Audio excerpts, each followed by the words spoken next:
Hello and welcome to Anthrocon Online. It is my pleasure and honor to present to you the three-headed monster. Today, joining myself, Alkali Bismuth, is Zandy the Blue. And our good friend, the Boozy Badger, the Boozy Barrister.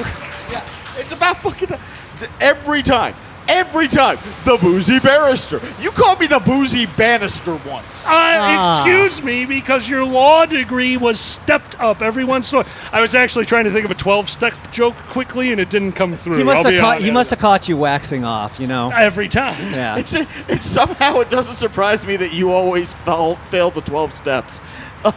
Hey, I make it to like 6. Admit you have a problem. Done. He doesn't do the 12 steps. Make progress on that problem. No. I made progress on the bottle I brought in here. You need to leave, sir. Thank you for joining us all on this very nice dusk summer night. I love filming at night. It is so cool. Nice and cool. Thank God we have these lights. I wouldn't see a thing. Oh, and global warming, which causes the sun to come out during the day. Stop throwing things in the ocean. This is what you did. We have angered the gods. Saruman is pissed. I don't know what you're talking about. It's just like, it's so bright. I mean, my future's so bright, I wear shades. There's Oh, is nothing that to do with what that. it is? Yes, apparently. It is kind of fun. So, like, Sunglasses Night was just hanging there, and you went, no, I'm going to go for the other one. It has nothing to do with it that the sun's going to burn my retinas and my poor fucked up eyes. Oh, yeah, this is the middle of the night, so we can swear that's true. Yeah, it's true. Nighttime. It's like, It's totally. Like, I enjoy filming at night because it's cooler at night, and I enjoy colder weather. And as you can tell right now, because like only a psychopath would wear all black, sitting in the middle of the afternoon sun, blaring down on them like the I feel so sorry for you. Oh, thanks. That's not the first time you said that to me today. No, I'm starting to worry about our relationship. I'm fine. I'm cooler. Hell, ever since I started transitioning, I'm even colder now, and y'all are like just puddles of sweat. I'm so sorry. I mean, these things happen. Yeah, but we'll see who's laughing in January when the walruses are thriving and you're frozen to death. We have to solve this problem because, like, at night he's sweating up a storm, and it's like we need a bed of ice and fire. Okay, we need George R.R. Martin's Bed of Ice and Fire. Listen. Because here's the theory, because I run into this with my partner as well. All right. And here's the theory. I can turn the AC down to whatever I want because you can put clothing on. Yes! But unless we're doing some Cenobite bullshit, my skin doesn't come off.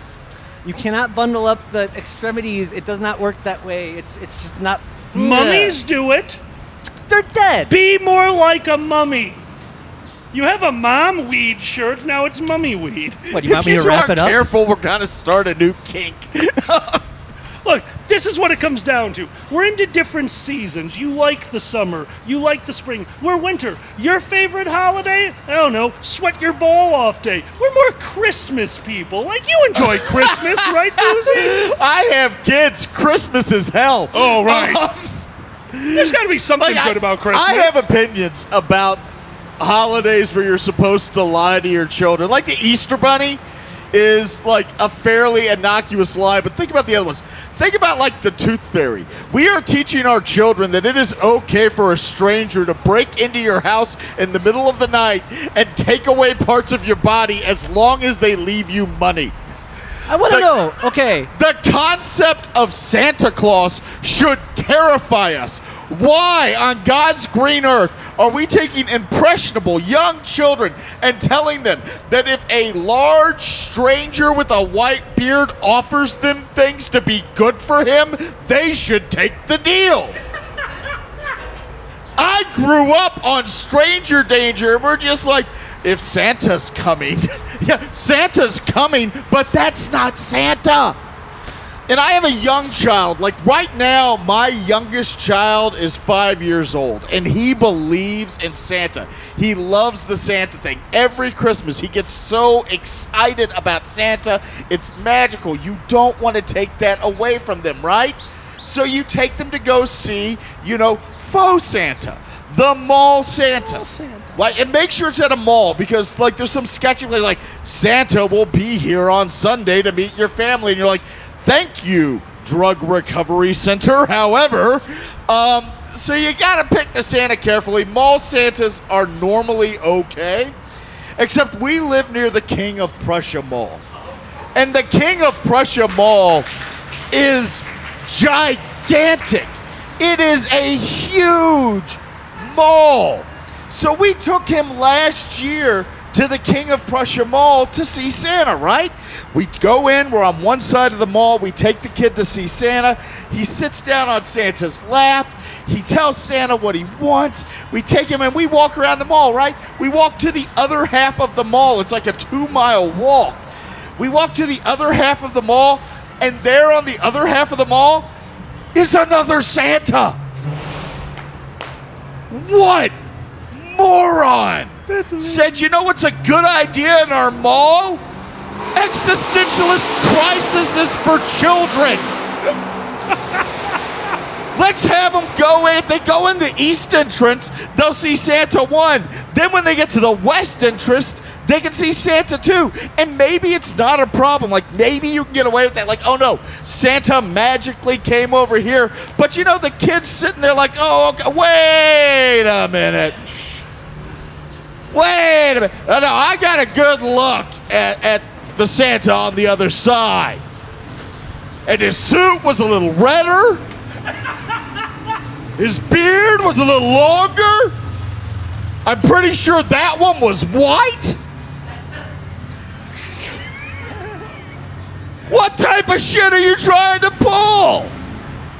Look, I don't want to dash my child's dreams at 5. As a parent, I'm not supposed to do that until they tell me they want to go to art school. So...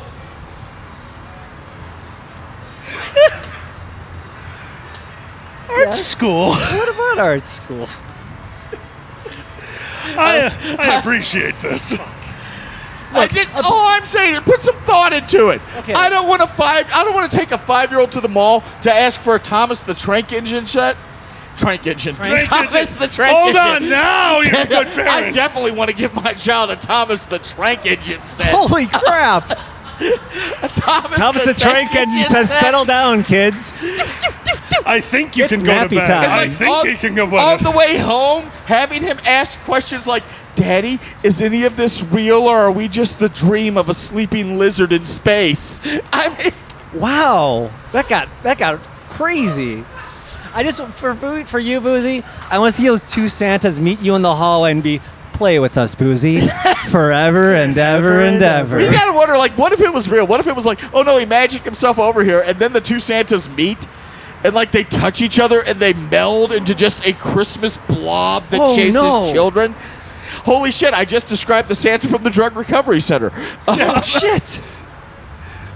Wow, he has the rosiest cheeks. Yeah, move away from him, son. No, that's not Christmas cheer. That's Mad Dog. The Santas can't touch, or else time will expand. The Santas can't touch. Yeah. Traumatized children disagree. Oh my God. Oh boy. The Anyway. funniest part of this is much like when I got on main stage and did this the first time. The con chair is watching this, and much like every other time, he can't come up and take the mic away from me. It goes downhill from here, Sam. Oh God, he stood up. Quick, change the topic. Change the topic. So I'm sorry. Anyway, Very good. Very smooth. thank you. All right. So, most of y'all know I'm not much of a storyteller in any way, anyway.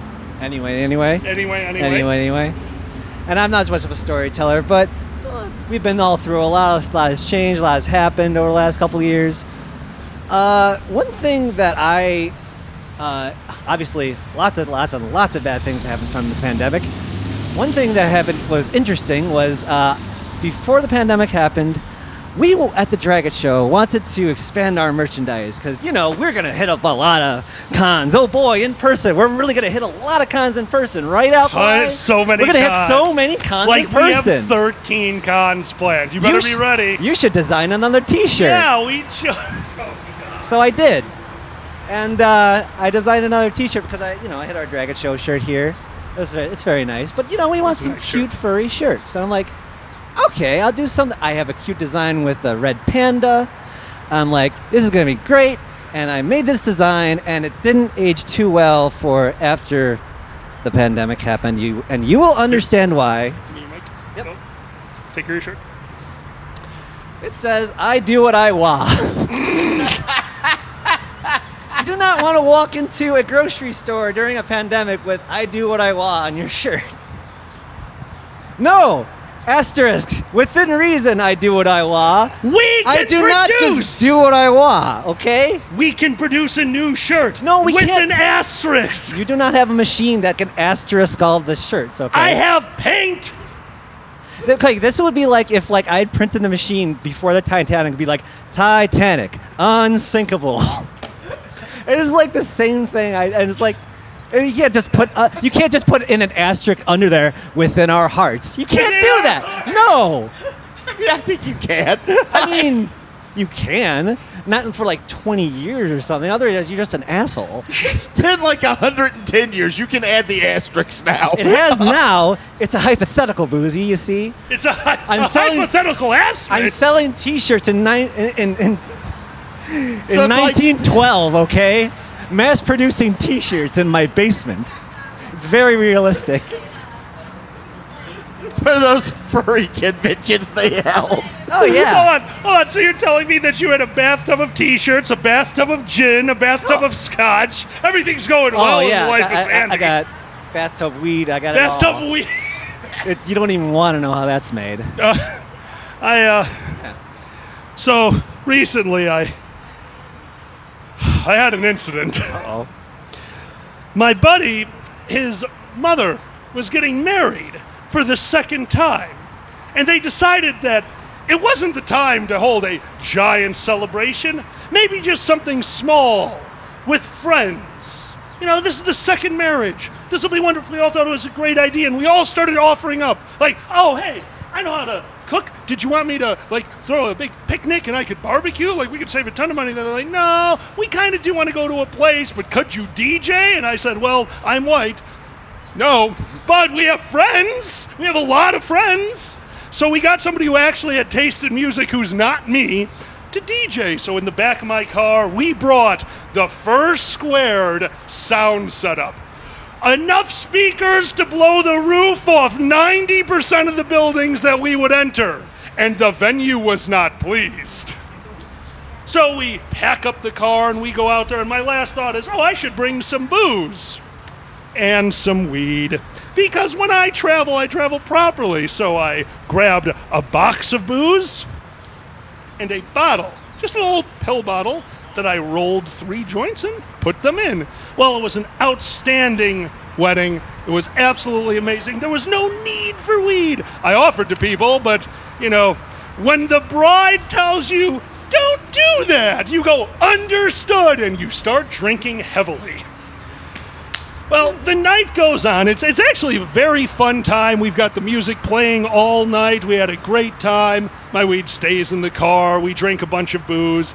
The event ends. I go to the room.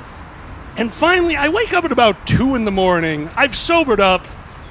You know how it goes. When the event's over, you don't want to stick around. It's time to go home. Yeah. The car is packed.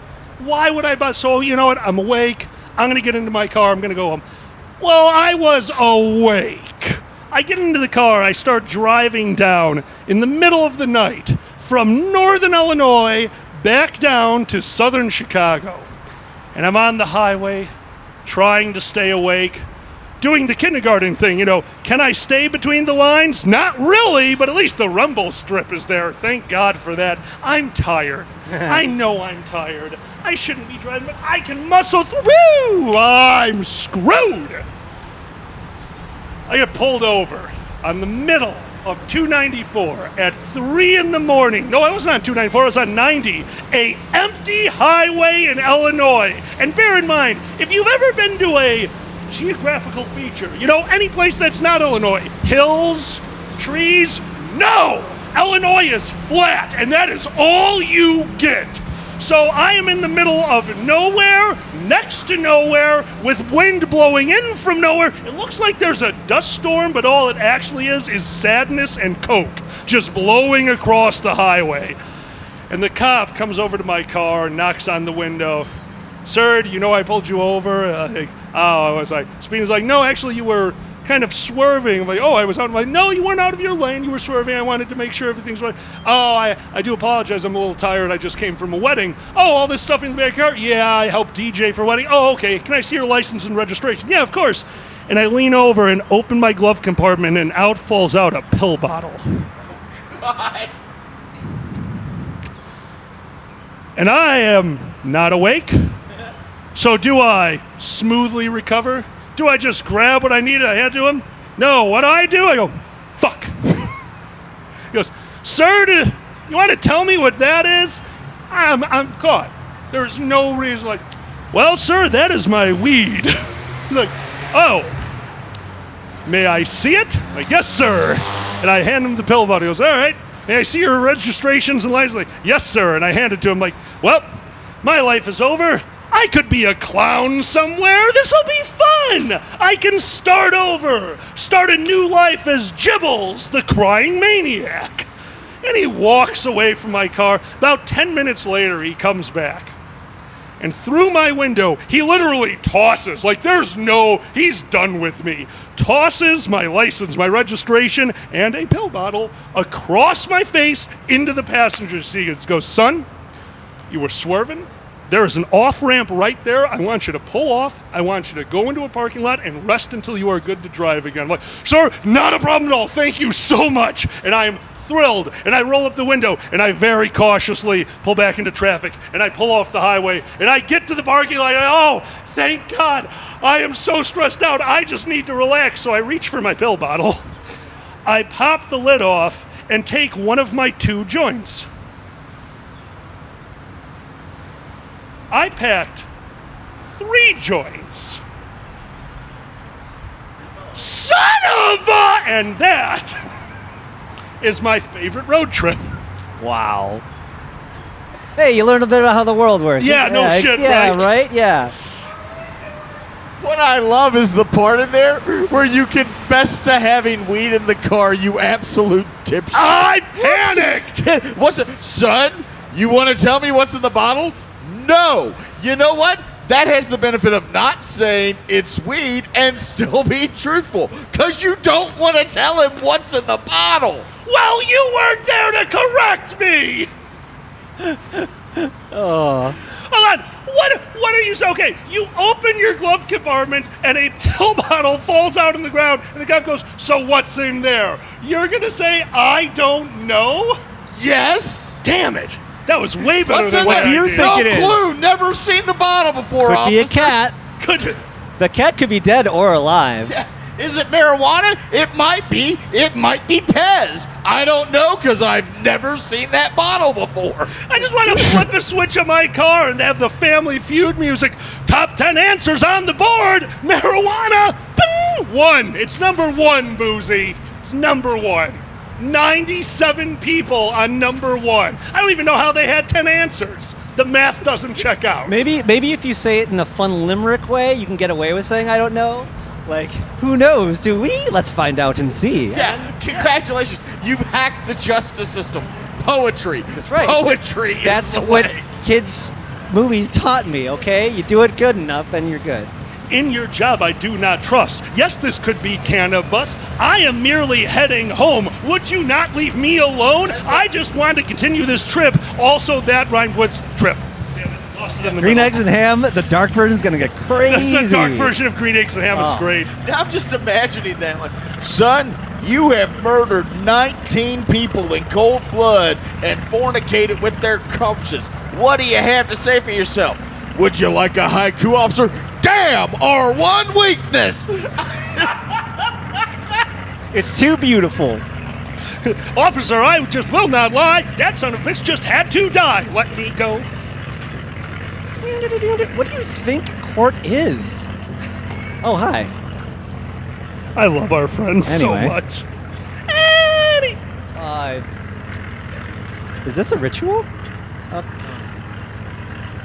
Remember, everyone, It's mouth to banana, never banana to mouth.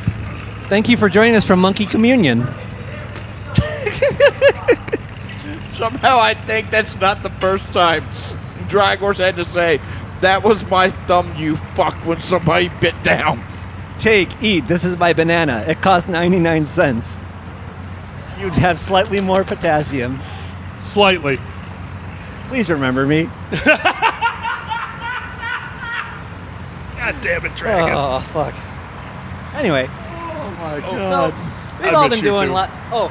we've all been catching up on stuff in the last so-and-so time, whatever it has been. So-and-so time. Talking about this wonderful dusk night or whatever it is. What a beautiful night. Beautiful, out. cool night. I gotta say, I really appreciate how good our night vision has gotten, except for you that can't see crap anyway. It's true. I- Your night vision's gotten better? Yeah, well, I can catch Oh, like it's true. minute details. Like, there's an entire crew of cameramen flipping me off because somebody made them change the film time. Your night vision's gotten a hell of a lot better than when you failed to see that cop who stole your weed.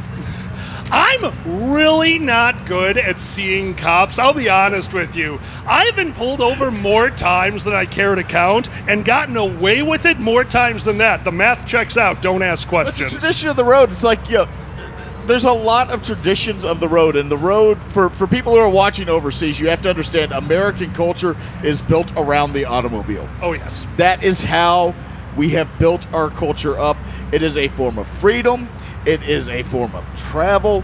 It is like people, like it's a form of mental health care. Oh, really. absolutely. Like people are like, I've had a bad day. I'm just gonna drive for 5 hours. Yeah. And you That's their see, thing. like I come across people's political opinions when I drive all the time because the most American way to express your opinion on a subject is with a sticker on the back of your Ford F-150 with the rusted out panels.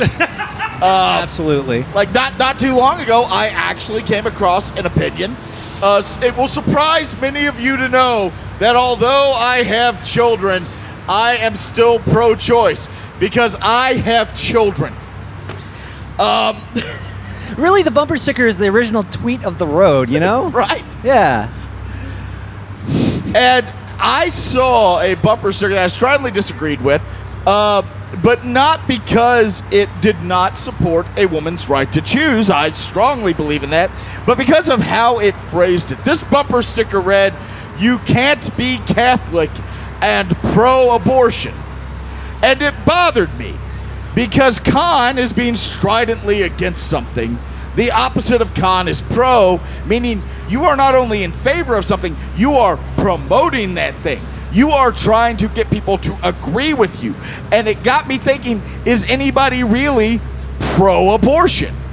Pro-choice, yes, but is anybody out there like walking door to door in a fucking delivery ward with a coat hanger and a shop vac wearing a raincoat, kicking in doors? Ma'am, have you considered all the options?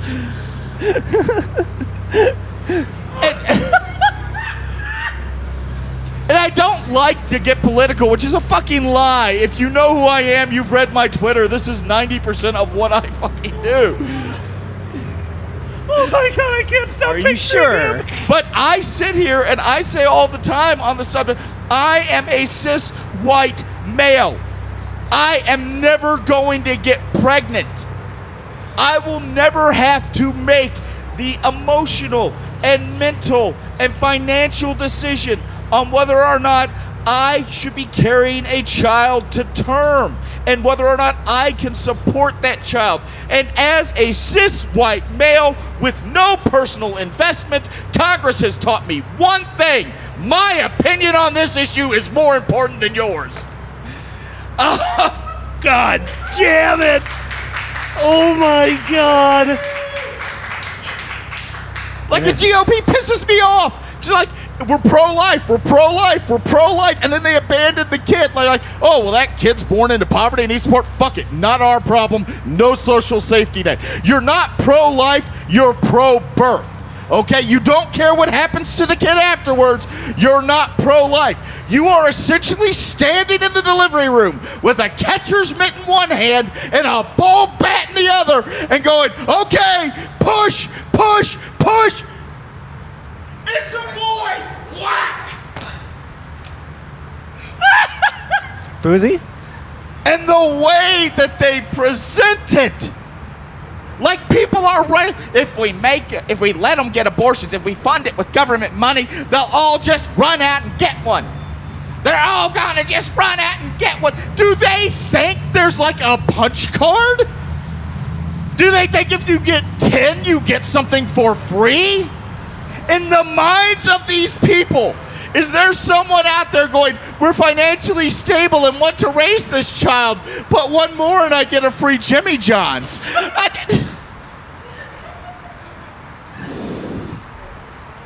We named Boy, the first you know, kid Jimmy and you John. made someone's run very interesting. I'm just gonna say that. I just love We that just we're out- made somebody's jog very. I don't Yeah, know if you could see it. there was a jogger. Somebody came around the corner, heard what he said, noped out, and went back the other direction. And then about a moment later, kind of stuck their head back around the corner. So yeah, you made that guy's day. What happened on your night run? Yeah, what is he doing running in the middle of the night anyway? I mean, Trip. and I want to be very clear. You're free to have opinions about anything you want in life. But your opinions can be shit, and we can tell you your opinions are shit. And because what started all this was a grammatical issue, pro-abortion. I will throw a bone to you people out there who think opposite and therefore are wrong. We're not great with the naming either. One of the largest providers of that service in the United States is named Planned Parenthood, and in my experience, if you're using it, it's not planned. Oh, Maybe we should just change the name. Maybe that abortion sounds clinical. Maybe if we change the name to Oopsie Fucks, we're good. Mr. Badger's opinions do not represent the position of Anthrocon Incorporated's board of directors or membership. Thank you very much. I saw you clapping over there. Boozy. We can keep the Make me kill you. Boozy. We can keep the wording in there still. Just, what's the plan now, Parenthood? There you go. What's the plan now? I just think that'd be better though. You know, I've got to go in and see a doctor. Why? I had an oopsie fuck. Jesus Christ? I mean, that might be the most descriptive term. Yeah, I had an oopsie fuck. That's. And they decide to keep it. It's like, why is my name Oopsie Fuck? Is that what's gonna happen? Sometimes people ask me, have you ever told a joke that you thought would get you in trouble? I said, well, I'm part of Three-Headed Monster. Heyo. Well, let's keep going. Let's keep going. We all caught up on a lot of stupid media in the past, especially the past year. And I got to watch a lot of series and movies that I have been putting off forever. And I finally got to getting around to watching Whiplash. And I had not, because like people are, you got to see this movie. And like I looked at the description and I watched the trailer. Whenever I watched the trailer, it just looked like a music teacher beating his kids to greatness. And I'm like, I've already seen that movie. It's called The Jackson 5. I mean, I saw the real thing happen. I don't need to see this movie. It's completely unnecessary. And it's like, I finally see the movie. I'm like, oh, it's beautifully shot.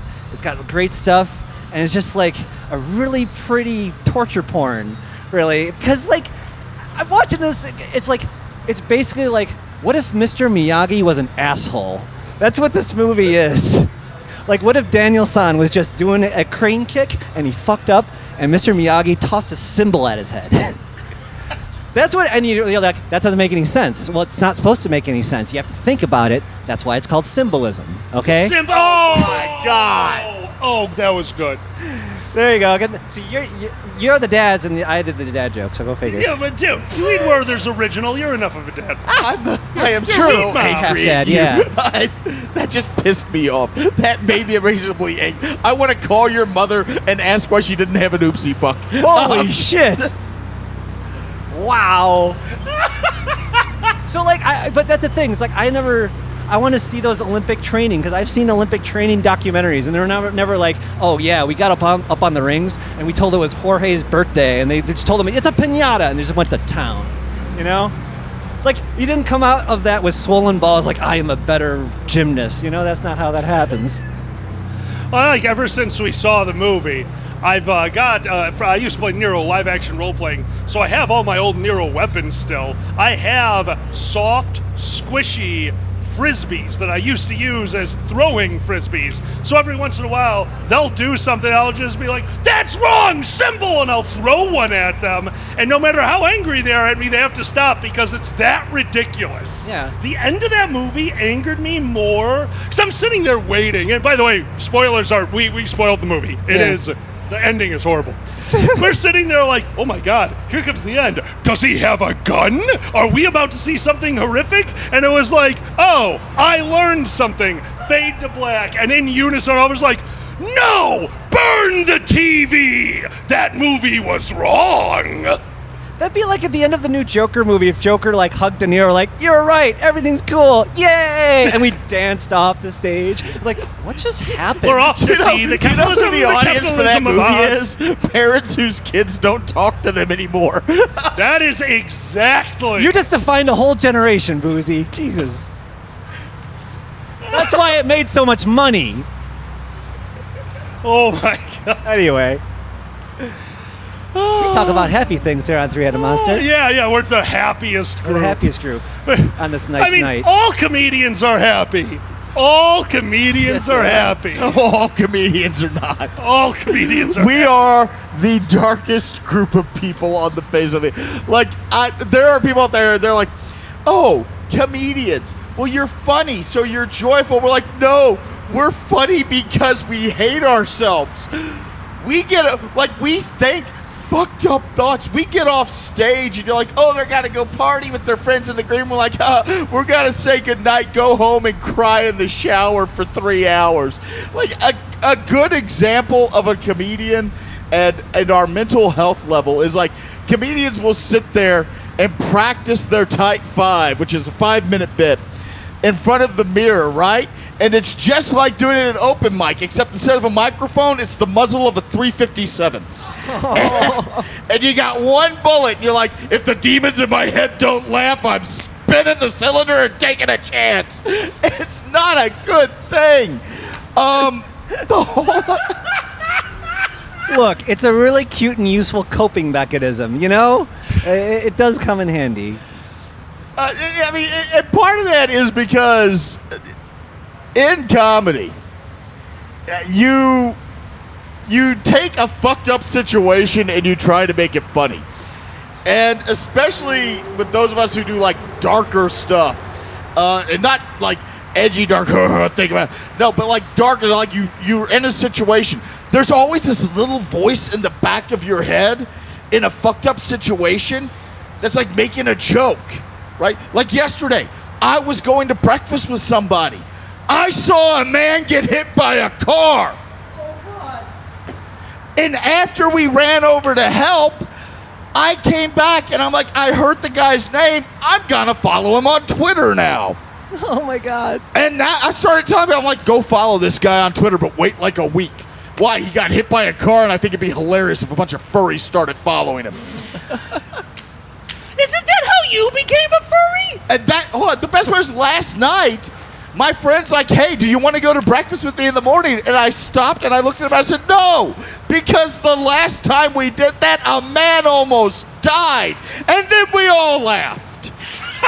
Boozy, to be fair, if you had kept up with the group, you would have not seen the accident, so...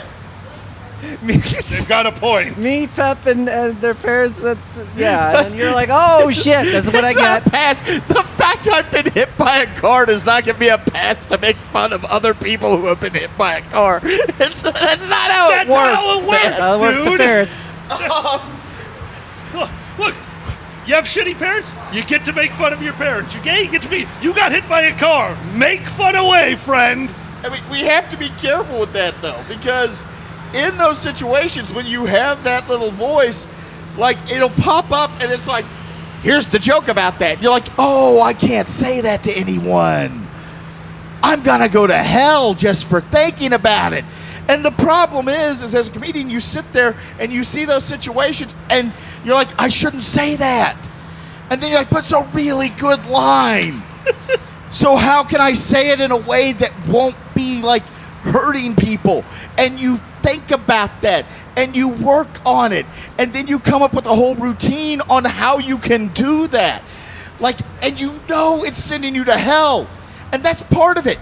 Just because that's part of it, because the key is to make people feel just a little naughty without pushing them over into the fucking line where they're walking around with a MAGA 2020 flag. You gotta walk the line, man. Walk the line. It's okay to be like, ha ha ha, oh, that was bad. But not, ha ha ha, oh, that was true. That's a problem. It's not like, yeah. It's like, yeah. That's what That's you're the looking for. difference. It really does. The views expressed here do not represent. Oh, fuck it. It's okay. It's nighttime. No one cares. Yeah, It's- no. What happens after dark, it's fine. Totally. Let me give you the perfect example of the constant struggle between being a socially appropriate person and being a comedian. Have you ever been to the Holocaust Museum? Oh, Jesus Christ. I know where you think this is going, and it's not going there. Oh my God. You're a bad person. What I happens? understand what you got used to for like a decade, but no.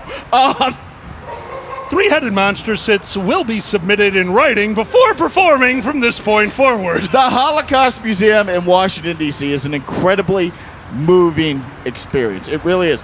Members of my family fled from that. Members of my spouse's family fled from that. You go and you walk in and you get a pass book and it gives you the name and the profile of a person, and you're walking to the museum and you see these heart-wrenching sights. You start at the top, you work your way to the bottom. You are going through the slide of a country into anti-Semitism and fascism and militarism and genocide. And you walk past exhibits that rip your heart out. And you leave. At the end, you turn to the passbook, you see whether the person they gave you lived or died. And the way you do it is there's a wall of names. And you walk out and you're contemplative and you are dedicated to the idea that that can never happen again. And you've got tears falling from your eyes and you turn towards the exit, and that's when you see the gift shop. Because the Holocaust Museum has a gift shop. I know that the phrase is never forget, but I don't think they meant buy a fun keychain with your name on it to remember. And the moment I saw it, that little voice in the back of my head spoke up and said, "Hey, Boozy," and I went, "No, no." And I kept that voice quiet. I kept it quiet as we went to the gift shop. I kept it quiet when we walked past the ashtrays.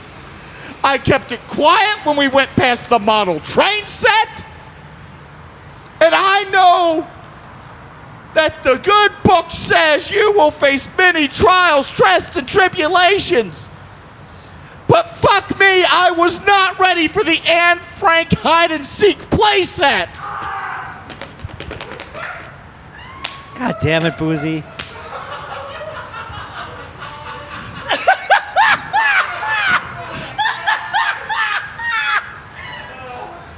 See, that's a perfect example of what I'm talking about, is every comedian in the back of their head has that little voice that makes it clear they're going to hell. But what wasn't that joke? That joke was not about the Holocaust. It was not about anti-Semitism. It was not about fascism. It was about the fact the Holocaust Museum, an amazingly emotional experience, has a fucking gift shop. And that's how you do edgy or dark comedy, and follow the rules. Because what are the rules? 1, you don't punch down, you punch up. You don't make fun of the oppressed. You don't make fun of people who are suffering, things like that. You make fun of greater ideas, like a capitalistic enterprise of a gift shop in a memorial museum for one of the worst events of human history. That's what you make fun of. You punch up. 2, you leave the audience thinking. You don't want them to go, ha ha ha, that's true. You want them to go, ha ha ha, oh. That is the best reaction. I have to know You want them after they get their jollies to go home and be like, oh my God, yeah, that was a good commentary on it. And 3, and before I tell you 3, I gotta tell you something else. The Holocaust Museum has a gift shop, but it doesn't have keychains or ashtrays or hide and seek play sets. It has a large collection of wonderful literature by scholars who come in and do talks that walk you through everything that led to that. It's a very tasteful, academic, scholarly experience that is amazingly respectful. So what is rule 3? Never let the truth get in the way of a good bit. There you go. God damn it. I have to know, Boozy. Did they have a Thomas the Tank Engine? Oh my God. See? Don't let reality get in the way of a good bit. There's no way that could happen. Sometimes it's not reality that you don't want getting in the way. Sometimes it's the bit itself. There are some bits I regret. Kale. Kale is a really great example. I have gotten so many pieces of Kale memorabilia due to that moment that I am so done with not only Kale, salads and vegetables in general. I am fat because of my stand-up. Now, if I remember correctly, recently you had a bit that you are slightly regretting due to the paraphernalia you have received from it. Oh, totally recently had a bit. I did this years and years ago, and I've been sent weird things ever since. Close enough. So, if you're not familiar, I did a Furby bit a long time ago at Anthrocon. I don't remember the year of it. It was either close up the bit. And ever since, it's about how Furby basically ruined Christmas. And I'm not going to recite it for you, but it was a good bit. It was. And people liked it. And you know what? You really got to think things through. Am I willing to deal with this thing for the rest of my life? If you do any kind of comedy about any kind of subject, you have to face that harsh reality or that possibility. You know what I'm saying? Boozy, you have no idea what I'm talking about, do you? So what happened? Yeah. So I get things sending me like the human Furby peed. Like I thought Furbies human Furby peed? You did not show me the human Furby peed. They can Google Furby peed if they want, or DuckDuckGo, or whatever they want. One moment, you keep talking. Jeez. But I just thought the Furbies were already, horrifying enough. Little did I know that you can always expand upon that and just push the bill. And I understand how they refresh and keep horror movies fresh. It makes sense now. They do the same thing with Furby, and they're going to do it again. I think they made them smarter for it. They brought them back for Christmas. Next is AI Furby. It's gone now. Next is AI Furby. It's going to know stuff about you. It's going to hook into Amazon Alexa, and it's going to be terrifying. Get ready, kids. Why haven't we combined those yet? They're the same product, only one is slightly less annoying and older. Furby, now with invading your home privacy. A Furby for the new generation. You were saying bagels, Boozy. What have you been sent in the bagel form? I get sent anything regarding bagels now.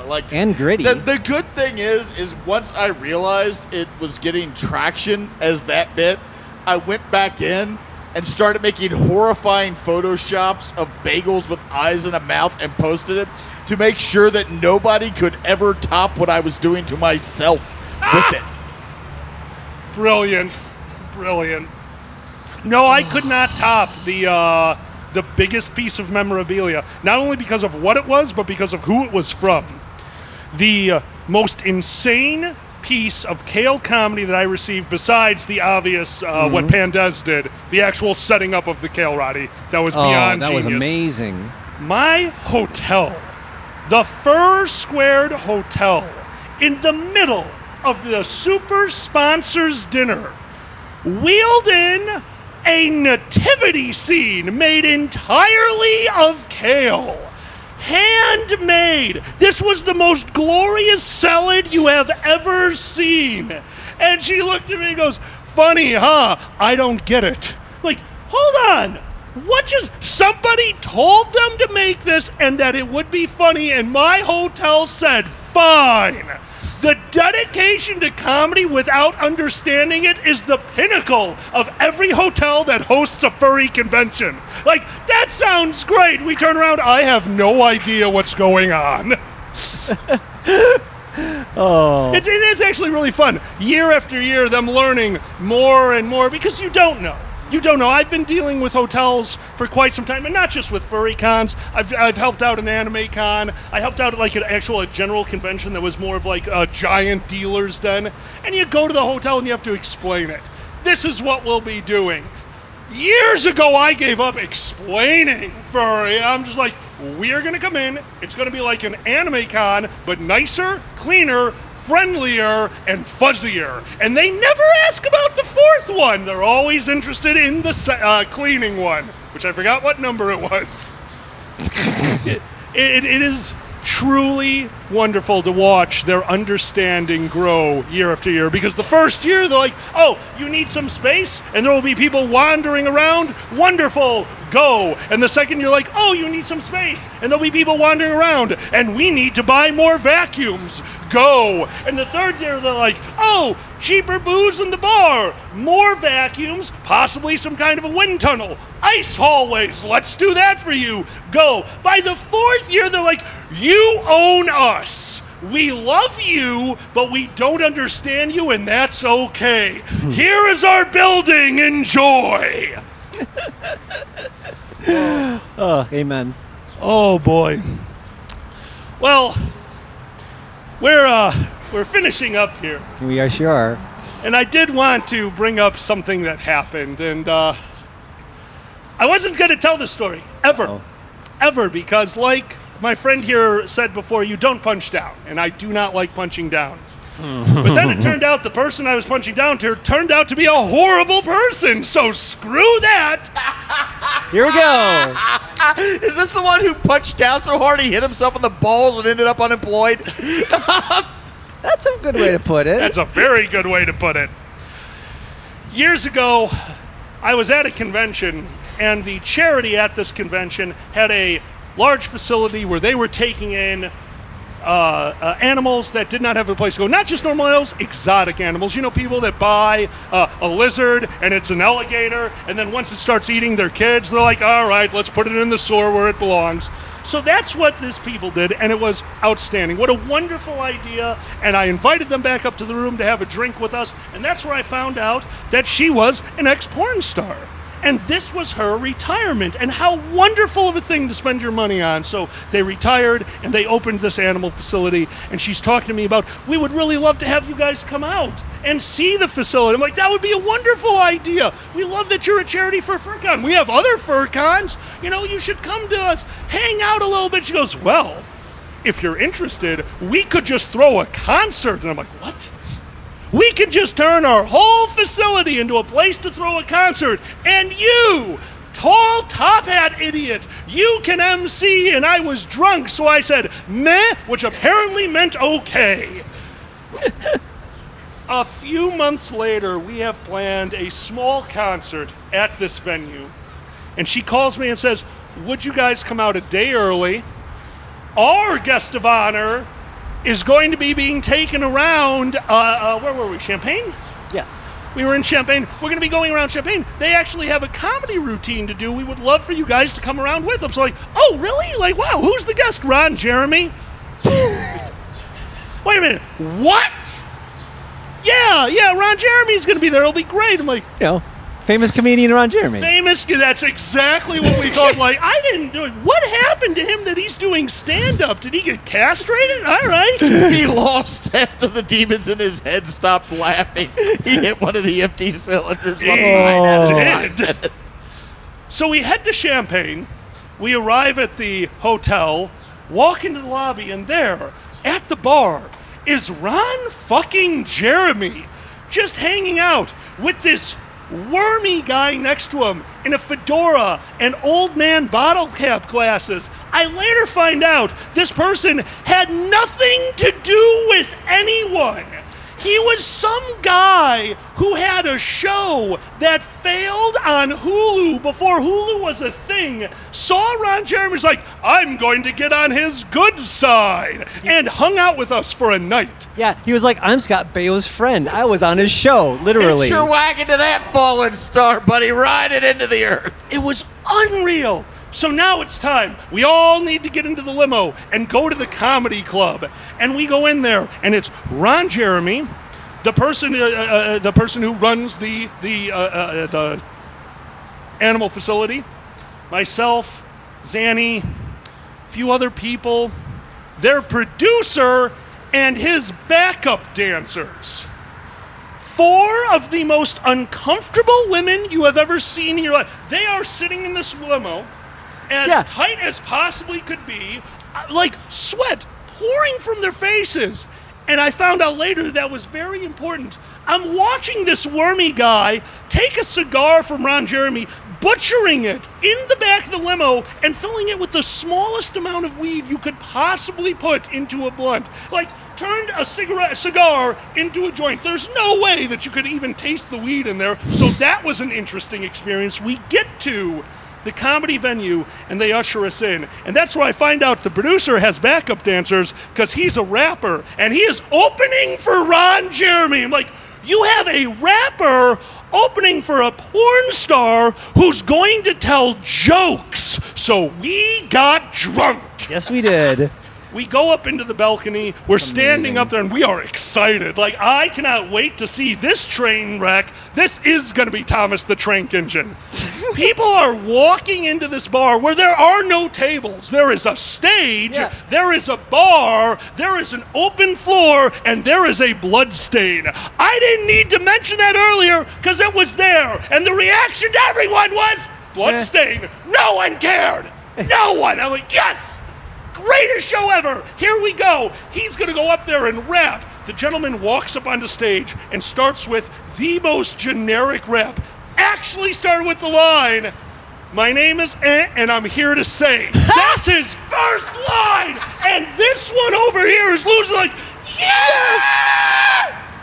Because they start dancing, the backup dancers. Go. The backup dancers are the best. Immaculate. They are better than him, 100%. They're not better than him. They're not good.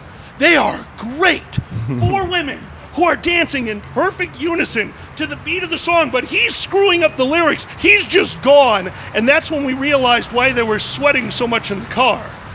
Because in the limo, they had on the suits that they were to wear for the first song. A 4-minute song, they have long slacks on. They all have, like, sweater, but they have Well, after the first song, part of the dance, they strip off the first layer, and now they're wearing shorts and a shorter shirt. And after that song, they 4 layers of clothing they had to wear.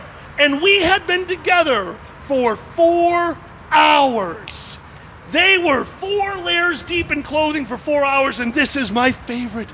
They are finally, now they actually look happy because they're not wearing, I don't know, parkas.